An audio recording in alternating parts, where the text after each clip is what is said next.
Welcome to the newest episode of Beyond the Fame with Jason Fraley. I'm your host, Jason Fraley, picking the brains of the top filmmakers, musicians, and artists of our time. Comedian Nimesh Patel brings his Fast and Loose tour to DC's Warner Theater next week on November 10th and 11th. He joined me to discuss his journey from getting discovered by Chris Rock to writing an Oscar monologue and even writing for SNL. Hey, Nimesh Patel. Hey, thanks so much for joining us on WTOP in Washington, D.C.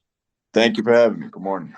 We're talking because you were coming for a couple of stand-up shows at Warner Theater on November 10th and 11th here in D.C. It's a historic spot. Have you ever played that spot before? Do you know? This will be my third time playing Warner Theater, my second time headlining. I'm very excited. DC is my favorite place to do comedy. Now, why is that? A lot of comedians we talk to say that. Is it like a slightly more intelligent or cultured audience? Like they get the jokes? It's DC, like y'all know everything. Like if ignorance is bliss, DC is the saddest place in the world, and that those are the type of people that need a laugh or two or a lot. And I love giving it to them. I like that you say in DC that we know everything. That's the problem. They think they know everything. Performing to a bunch of know-it-alls. No, that's it's my favorite thing to do. Absolutely. Well, I know whenever I have a comedian on, I'd never want to like spoil your actual punchlines, but I'm trying to figure out a way to sort of tease, like what sort of topics do we go into? Do you go into DC, political stuff, the Speaker of the House craziness, the Donald Trump indictment stuff, the Biden? What all do we go into? I think there's bigger things going on in the world than Republicans trying to kill each other. Amen. Yes. I can give you the set list. It's what's going on in the world, to the American emotion of anger, to my own dealings with anger and how I deal with that, and ends with some takes on what it means to be Indian these days, and then one of my favorite stories from Washington, D.C. All right. Thanks for the set list. You gave us the intro, the encores, everything. Thanks for the set. Sir. Awesome. Well, whenever I have anyone on, I always, I love to tell our listeners sort of your whole origin story. So I know you were born in New Jersey in 86, Indian American immigrants. What comedy did you like when you were growing up? Like, did you have any, favorite comedy movies or stand-up comedians, or, what were your touchstones? Man, it's so hard. Like I grew up with 16 first cousins, so that was the comedy. Right. It was all of us yelling at each other, causing anxiety issues and abandonment issues and all that. And that's where really like our core comedy came from as we grew up. Like Chris Rock was probably one of the first comedians I ever saw like as a special. But we're also run of the mill Americans in the sense that we were watching Saved by the Bell and Family Matters and Wayne's Bros and everything else that was on ABC and WB at the time. Those were like formative TV shows for us. Right. In terms of movies, Sandler was king at the time, and that's no different now, of course. And as we got older, movies and TV shows gave way to like music and DMX and all that. So all that was kind of formative. If that paints a picture of a New Jersey Indian kid that was obsessed with hip hop, but also getting A's in math and English and stuff. So, hey, Chris Rock, Adam Sandler, and DMX. You just described my upbringing. Yeah, there we go. I'm with you, man. Yeah. Well, which Chris Rock special are you talking about? Was it Bigger and Blacker? Was that the one? I was crying laughing watching that one. Bigger and Blacker was the first one that was the first stand-up special I ever saw that I remember memorizing and bringing to school, and all my friends had also memorized it, and we would just talk in bits from that special. And I forget what year that was, but it feels like late middle school or mid high school that when that dropped, and it was such a mind-blowing special because it was, to this day, remains probably top 5 specials of all time. But it was like such a formative Chris Rock experience. The only guy that tackled Columbine the way he did. He talked about bullet control, the Lewinsky scandal, and everything. And it was just like flawless. Yes, there's Abraham Martin and Pac. Yep. I love Biggie and Tupac, but school will be open on their birthdays. There's Yeah. what is it? Picture of Jesus and Biggie on the seesaw. Jesus Yeah. always in the air. It's I mean, yeah, I mean it's burned into our brains. Yeah, and I looked it up for you while you were saying it was 1999 HBO Apollo Theater. yep. It's classic stuff. Well, I wanted to mention Chris Rock because I believe when I was sort of researching your background, he sort of I hate to say discovered you, but you know what I mean? He was an early influence on you when you were doing, well, I guess if I want to chronologically say it, you were doing pre-med in New York, but then ended up switching to finance. I think that's when you graduated and you start doing Yeah. stand-up comedy. So how exactly does that shift happen to stand-up so that Rock discovers you, I guess, in Brooklyn, I guess? So I graduated in 2008 with a degree in finance, and it's probably why I do stand up. It's probably the funniest thing you could do at the time. And I started in '09 when I was like unemployed, underemployed, really listless. And I had no idea what I wanted to be doing. And I just caught the bug, got on stage. And then the first night I performed, I was like, I knew this is something I wanted to do and pursue. So I was doing open mics and my own shows. And then in 2011, I started a show with my friend Mike Denny and our friend Michael Che, who is of Saturday Night Live fame now.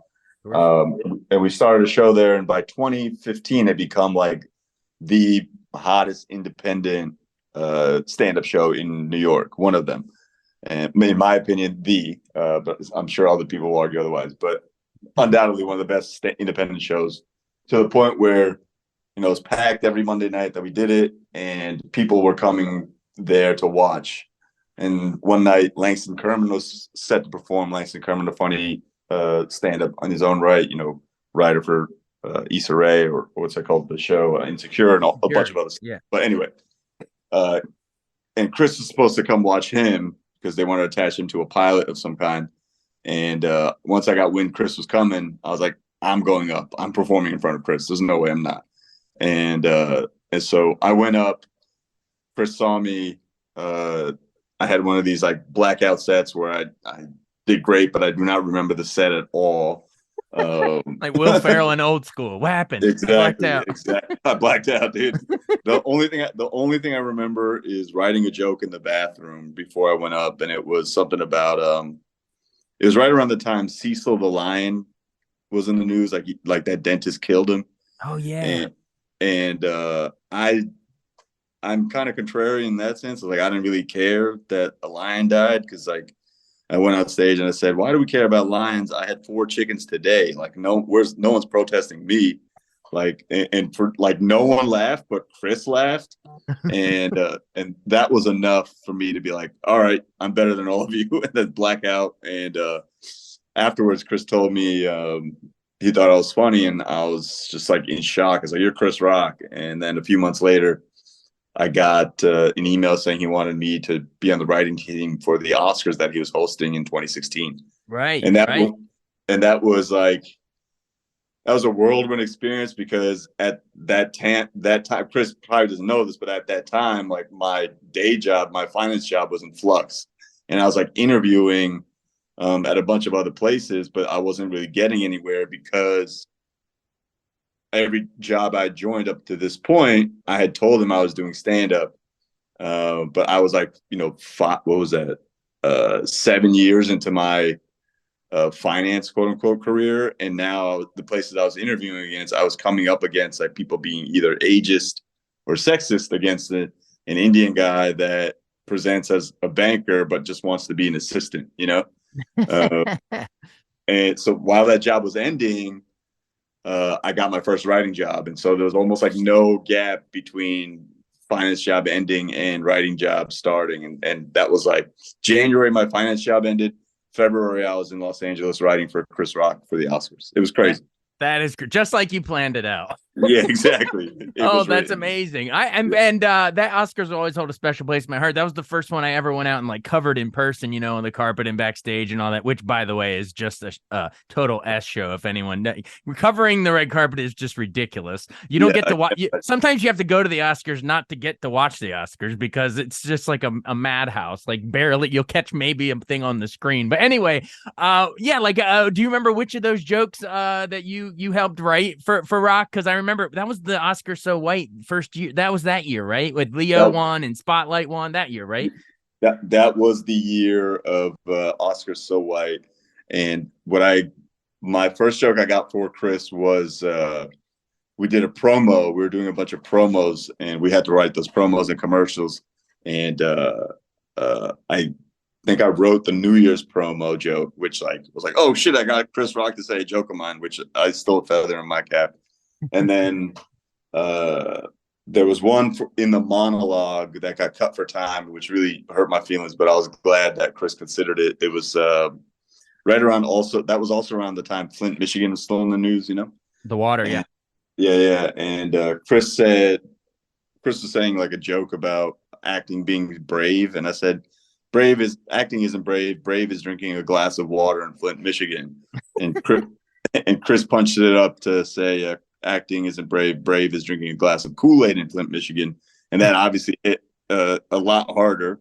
But then I'm not sure. I don't think it made it to the monologue, but if it did, then that was a joke I contributed. But beyond that, it was just crazy to just be in the room while, we crafted that monologue and got to see it like while he ran it at the store and a bunch of other places beforehand, which was just still, one of the top comedy experiences I've ever had. Absolutely. And do you actually get to sit in the auditorium for that, or you have to go watch it like at home like everybody else and say, I wrote some of that? No, they keep us in the basement come on. near a hotline so that if Chris needs anything from on stage, we could toss some stuff. Feed me a joke. Yeah, the bat phone. That's great. And kind of speaking of which, didn't you also help write Hassan Minaj's White House Correspondents' Dinner as well in 2017, like right after that? Yeah, so right after the Oscars, Hassan hosted the Congressional Correspondents' Dinner before that, and that was like myself and like 2 or 3 other people. And that Congressional Correspondents' Dinner is like the warm up for the White House Correspondents' Dinner, And so I wrote on that, and I wrote like the viral gun bit that he did when he was talking to Senate or what have you, or not to the Congressional Correspondents' Dinner. It was about like, why can't we, if Congress takes all this money from all these outside interests to like not change gun legislation, can we raise money to change gun legislation? And that like obviously worded a bit better, but that went viral, and that made him think, okay, when he does the White House Correspondents' Dinner, we're going to bring it back on. And so yeah, I was on that team as well, but that was like such a crazy team effort. I think there was like 10 of us that were shooting jokes out, and I don't remember a single one of them, minus the Steve Bannon Nazi joke, which I think David Angelo wrote. That's the only joke I remember from that whole thing. Right, because that would have been right after. That was Trump's first year in, right? So that would have been right after Kellyanne Conway Alternative Facts and Spicer with the crowd sizes. Like that's right off the cusp of all of that, I guess. Yeah, it was a hot time to be doing that White House Correspondents' Dinner. For sure. Oh, yeah. You got a good time there. Well, you've been generous with your time, but I would be remiss if, in the final seconds, if I don't hit on your brief, your time at SNL really quick. I believe we always have to mark the first, right? I believe you were the first Indian American writer on SNL, and I know it only lasted like a year, but you got an Emmy nomination, as a group out of that. So just memories of that time really quick, or any, favorite sketches that you got to write, anything that got left on the cutting room floor. I don't know. And just memories of SNL. Man, I mean, what a whirlwind experience to even be a small part of that. Was an honor, and to have my picture up in the writers' room wall is awesome. Knowing that I joined the club of people that have bombed at those tables with jokes. I think my favorite thing, outside of obviously the sketches that I got to watch, I wrote on Update, so slightly different experience, but like that small tight knit group was incredible. Che and Jost are amazing. And the rest of the writers team is incredible. My favorite part outside of all like the writing and stuff was that my parents got to meet Keenan, and Keenan, the nicest, funniest person to ever exist. He can also shoot a knuckle puck. Can he? There we go. For doing strange fact. He's got a cousin that loves Prince, from what I know. Oh, right.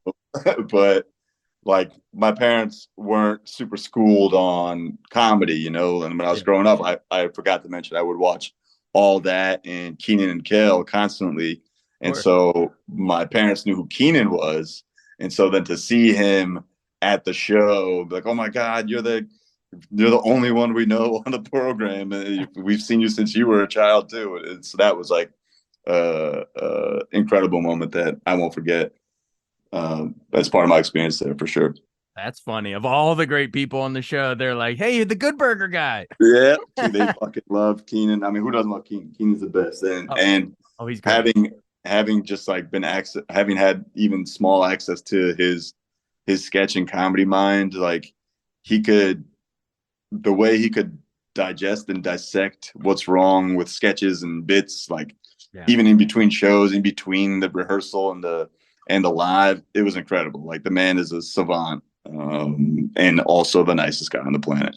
Yeah, I think we forget, but between all of that and Keenan and Kel, and now even SNL, we forget how many years he's even been on that now. Like we take for granted, like his run of sketch comedy, it's quite a body of work at this point. It won't be surpassed. I want Kel to get a full-time role in there when he came on. That would be great. He called in on our show actually, and he was hilarious. And I'm so glad that they brought him back for a couple of those bits. But man, can you imagine Keenan and Kel together again if they were like full-time SNLers? That'd be amazing. Man, what a vision. Awesome. Well, thanks so much for joining us. Everyone come check out Nimesh Patel at Warner Theater on November 10th and 11th. Everybody got to get your tickets. It's going to be hilarious, obviously, if you can't tell from this interview. Anything else you want to plug, like any streaming specials that that they should check out to get ready for the show? You can watch all my stuff on YouTube. It's at Finding Nimesh. That's my channel name. But you won't see anything that you're going to see at the Fast and Loose tour. So even if you watch everything that's on my YouTube channel, on my TikToks, on my Instagrams, come out to the Fast and Loose tour, fastandloosetour.com for tickets. Warner Theater, November 10th and 11th. My favorite place to do comedy, DC. I'll see you soon. Absolutely. It'll all be new material. All new material. Sir. Awesome. Hey, thank you for doing this. This was so much fun. Thank you very much. All right. See ya. Talk soon. Bye. Thanks so much for listening to Beyond the Fame with Jason Fraley. Our theme music is Scott Buckley's Clarion. Remember to give us a 5-star rating if you like what you hear. We'll see you next time.